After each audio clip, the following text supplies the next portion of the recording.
What did you just say? I said that men should have to spend 9 months getting in the best physical shape of their life before having a baby. Preeclampsia is tied to men. Morning sickness is tied to men because men build the placenta. 50 to 60% of the baby's epigenetic makeup is because of the man.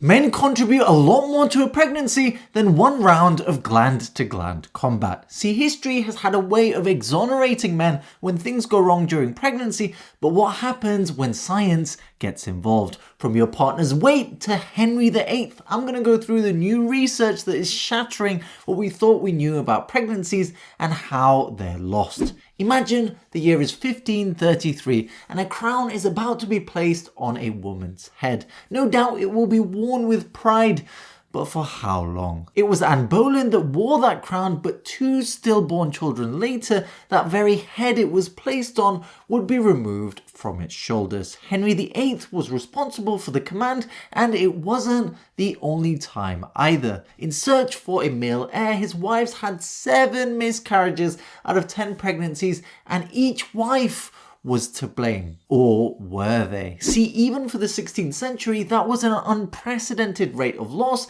and between them there was only one common factor: Henry himself. That's not just suspicious, as we now know that at least 40% of recurrent miscarriages are because of the father's sperm. I hope science builds us a time machine so we can go back in time and inform Henry how much of a giant tool he is for someone with dysfunctional equipment. It isn't just Henry though, as even today we still use the word miscarriage, which implies the fetus was somehow carried wrong. When a judge gives an incorrect verdict, we call that a miscarriage of justice. Mothers get no such decision in the process. It can still happen even if everything is done right. In fact, 1 in 8 pregnancies end in miscarriage, and the most common reason is simply chromosomal abnormalities, the genetic equivalent of a sperm and egg stepping on each other's toes in the dance of creating life. So it turns out that making an entire human cub isn't so simple. Even if we look at a standard sperm sample, most people think that the majority look like this guy, the standard hero swimmer with his pompous oversized head and majestic tail. But the average sample only has between 4 and 10% of them, and the rest looking like these misfits. You wouldn't back them in a horse race. Yet, as men, that's exactly what we're doing when we don't look after our health before the diagonal duet we call conception. We know that fathers who are simply overweight at that point increase the risk of problems with a fetus's genitals, bladder or kidneys by 4 times. If the father is then class 1 obese, that risk rises to 8 times. Fathers who smoke, even if they always do it outside and the mother doesn't smoke, increase the risk of miscarriage. And the risk increases by 1% per cigarette per day when the father smokes in the preconception period when the sperm is being formed, which takes 72 days. And we also know this risk can still be increased even if the father hasn't smoked for years. And strangely enough, if a father smoked before they were 15, their children will then have a higher chance of developing asthma. Fathers who drank any alcohol in the preconception time had a 35% increased risk of having a child with birth defects. A father's poor overall health or being aged over 45 can increase the risk of preterm birth, preeclampsia, pregnancy loss, and even loss of the child after they're born. All of that, and still 41% of women who lost a pregnancy thought that it was them who did something wrong. Of course, it still takes 2 to tango, but women, particularly from ethnic minorities,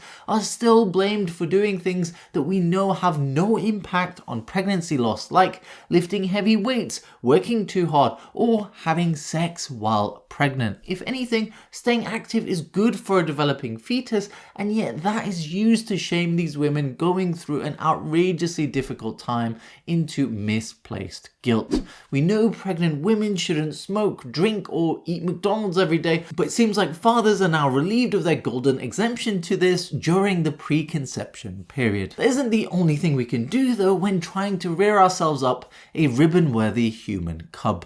For example, we know that the quality of sperm gets worse the longer that it's sitting around for. That means if you're trying to conceive, then it's best to try and not leave more than a 1-day gap between sex, especially around the time of ovulation. That sounds like an awful lot of work, but it's easy compared to the other factor, which means, guys, no alcohol or smoking for at least that 3-month preconception window, and staying on top of things like exercising 3 times a week and cheat meals maximum once a week. Ladies, this might be out of your control, but we also know that staying with the same male partner reduces the risk of preeclampsia compared to having a new partner. But what even is preeclampsia? Well, it's when your body's immune system begins attacking your placenta, which is the major cause of danger to mothers during pregnancy. The placenta itself is mainly formed because of the father's DNA, and when your immune system is used to it, then it seems it's less likely to then go on and attack. That's also why having both an egg and sperm donor for an IVF pregnancy increases the risk of preeclampsia by 3 times that of just having an egg donor.